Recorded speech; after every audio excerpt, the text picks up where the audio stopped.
Boa noite a todos. Eu queria agradecer a oportunidade que você está dando, Ivan, da gente também se manifestar, né?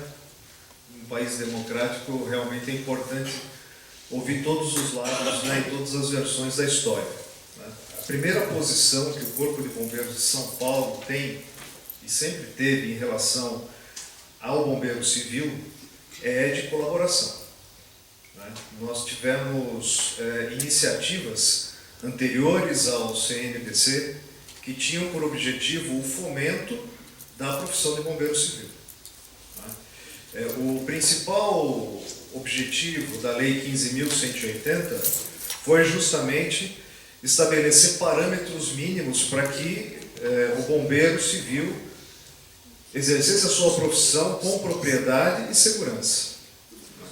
Nessa questão, é importante que todos nós tenhamos uma realidade muito presente. Estamos dentro de um país que possui uma Constituição. Essa Constituição confere a todos nós direitos fundamentais. Direitos fundamentais que não são só meus, nem só de como o Ivan citou várias vezes, um oficial do Corpo de Bombeiros, né? São direitos de todas as pessoas. E a obrigação por zelar pela preservação desses direitos é, em primeiro lugar, dos órgãos públicos. Quando a gente fala de bombeiro civil, da profissão de bombeiro civil, a gente tem que pensar basicamente em 3 direitos fundamentais. O primeiro direito fundamental é o direito à segurança, que é um direito que tem uma expressão coletiva, a segurança das pessoas, a segurança da sociedade, a segurança de pessoas reunidas num determinado espaço, a segurança das pessoas que trabalham numa indústria, a segurança das pessoas que vão ao shopping, que vão ao teatro, a segurança daquele que promove segurança, entre eles o bombeiro civil.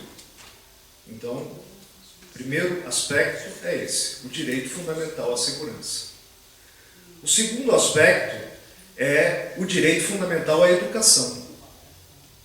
A educação, principalmente, daquele que vai exercer uma profissão.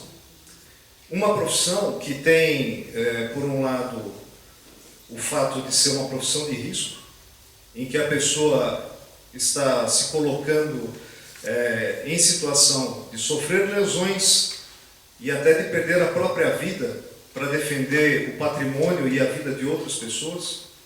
Então é uma pessoa que precisa estar muito bem equipada em termos de educação, em termos de informações técnicas, de capacitação teórica e capacitação prática daquilo que vai exercer, não é?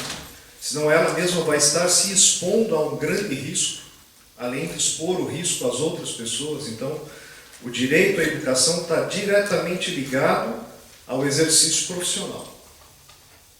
Então, direito à segurança, direito fundamental à educação.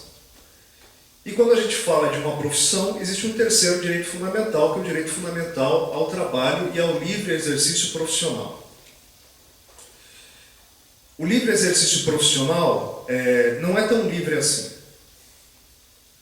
A maior parte das profissões são exercidas mediante algum tipo de regulamentação. O Jorge, que fez uma exposição magistral da 14608, parabéns pelo seu trabalho,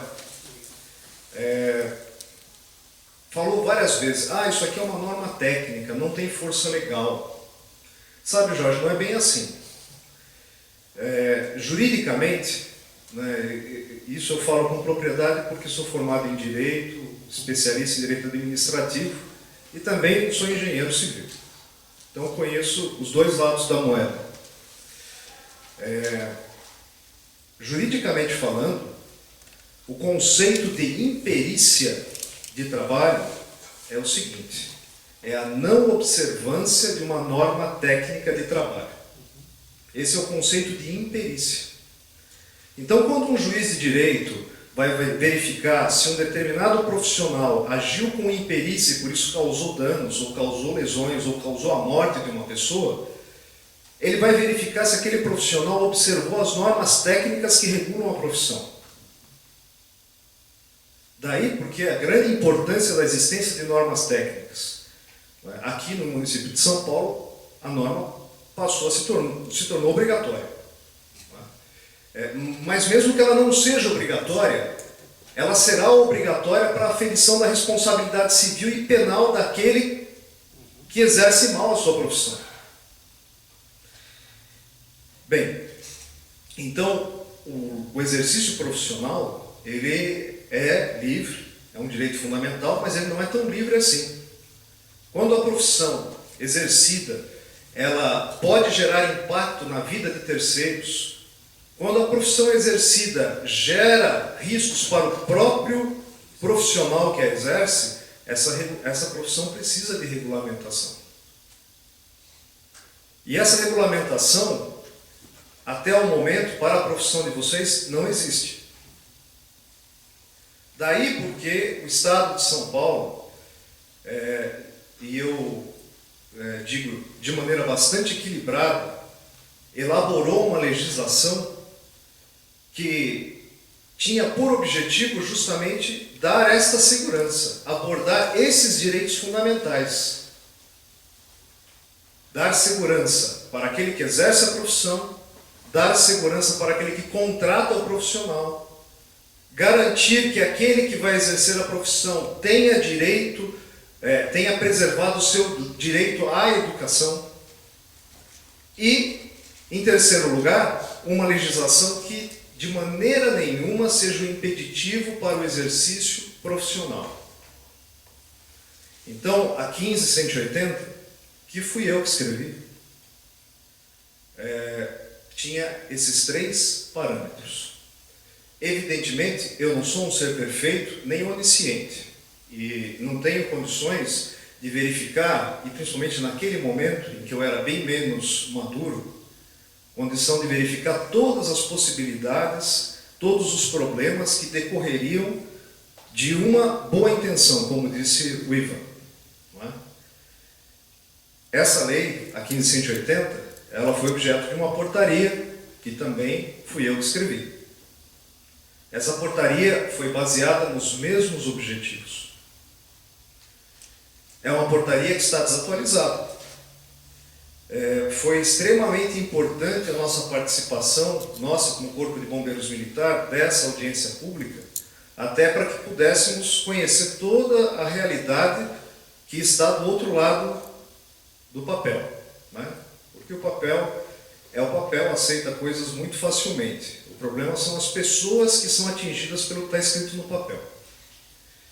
E como eu estava falando, inclusive, com o Valmir Pinheiro, nós que estamos na atividade pública, eu estou desde 1993, trabalho no Corpo de Bombeiros desde 93, sempre na atividade pública. Nós temos um ponto de vista. Quem trabalha na atividade de bombeiros desde 93 na área privada tem outro ponto de vista. Qual é o melhor ponto de vista? É o meu? Com certeza não. É daquele que está na atividade privada somente? Também não. O melhor ponto de vista é aquele convergente, é aquele que traz todas as variantes do processo e atinge o objetivo principal, que é segurança, educação e exercício profissional. Então vejam que nós todos temos aqui o mesmo objetivo. O objetivo do Corpo de Bombeiros de São Paulo não é inviabilizar o exercício profissional. Pelo contrário, a Lei 1257, que também foi citada aqui, ela traz um sistema de emergências estadual. Um sistema de emergências que privilegia a existência de bombeiros civis. Então, quando nós falamos, não, vamos revogar a 1257, é preciso pensar com mais calma, com mais serenidade. Porque a 1257 tem por objetivo atingir quase 450 municípios do estado que não têm serviço direto do Corpo de Bombeiros Militar E atingir como? Pela prestação de serviços credenciados exercidos por bombeiros civis. Bombeiros civis privados, bombeiros civis municipais, bombeiros civis voluntários. Isso está na 1257. Agora, imaginem vocês. Vocês têm lá o credenciamento lá do CNPC. Além do credenciamento do CNPC, você tem lá a chancela de que você é bombeiro público voluntário, que trabalha no município tal. Qual é a sua chance de empregabilidade? É maior ou menor? É maior. Claro que é maior. Então veja, nós temos construções de dois lados. Temos a construção da sociedade civil, que é extremamente importante. O Corpo de Bombeiros de São Paulo tem isso como uma realidade muito presente. Nós reconhecemos que não haverá atendimento público de bombeiros no estado todo, a não ser por meio da articulação da entidade pública com as entidades do terceiro setor. Como o Ivan explicou bem, né? A entidade dele, como a do Galeno, como outras tantas que tem aí, estão no terceiro setor. Né? É a sociedade civil organizada, é a sociedade civil que se articula para prestar um serviço de interesse público. E é esse o caminho da expansão dos serviços de bombeiros no estado de São Paulo. Para que isso aconteça, é preciso que haja algum processo de acreditação. Porque eu não posso permitir que uma entidade civil, ou mesmo um bombeiro civil, atue publicamente, expondo a si mesmo e expondo terceiros a riscos, se eu não tenho certeza de que ele está bem informado, bem capacitado. Porque eu, administrador público, se fizer isso, vou ser responsabilizado administrativa, civil e criminalmente. Então eu não posso permitir o atendimento público por pessoas que não estejam devidamente acreditadas, daí a palavra credenciamento. Não posso permitir. Não é que será impedido de fazer aquilo que qualquer pessoa pode fazer. Né? Qualquer um do povo pode prestar auxílio a quem estiver inválido, a quem estiver em uma situação de risco, quem estiver em situação de penúria. Qualquer um de nós pode, sendo bombeiro civil ou não. Agora, daí para haver um sistema de atendimento, uma equipe de atendimento, que se alguém ligar para o telefone público de emergências, essa equipe irá atender e eu, Estado, posso dizer, estou tranquilo, eu não preciso ir até lá. Do atendimento de qualquer um do povo para esse atendimento formalizado, é absolutamente necessário que haja um processo de acreditação. Não é possível existir esse atendimento, que é absolutamente necessário, sem que haja um processo de credenciamento. Esse credenciamento, talvez no modelo atual, não seja o mais viável, mas é a melhor coisa que foi produzida até agora. Não é a última coisa a ser produzida. Vai ser melhorada, com certeza. Tem que ser melhorada. Tudo evolui. Até as legislações evoluem. Tá? Outra coisa que eu acho importante deixar registrado, né, é que esse trabalho que o CNPC faz é extremamente importante. Né? A uniformização é uma coisa que é extremamente importante numa atividade técnica. Nós temos um país de dimensão continental, um país que tem inúmeras realidades econômicas, inúmeras realidades sociais, inúmeras realidades de risco. Existem riscos concentrados, riscos dispersos, riscos intensos, riscos leves, possibilidades de catástrofes que só existem em certos lugares. Mas a atividade, quando é técnica, ela tem que obedecer a uma regra uniforme. Quem vai construir uma casa no Amazonas, no Rio Grande do Norte, no Distrito Federal, em São Paulo ou em Porto Alegre, vai ter que obedecer a mesma regra de engenharia. Quem vai operar um coração em qualquer um desses lugares vai ter que obedecer a mesma regra técnica científica. A mesma coisa acontece com uma profissão como a de vocês, que é uma profissão extremamente importante, tão importante que na minha dissertação de mestrado eu qualifiquei como profissão de interesse público. Vocês estão na iniciativa privada, mas vocês são profissionais que exercem uma atividade de interesse público. Sendo uma atividade de interesse público, é claro que é necessário que haja uma uniformização. E esse trabalho que o CNBC faz é extremamente importante para isso.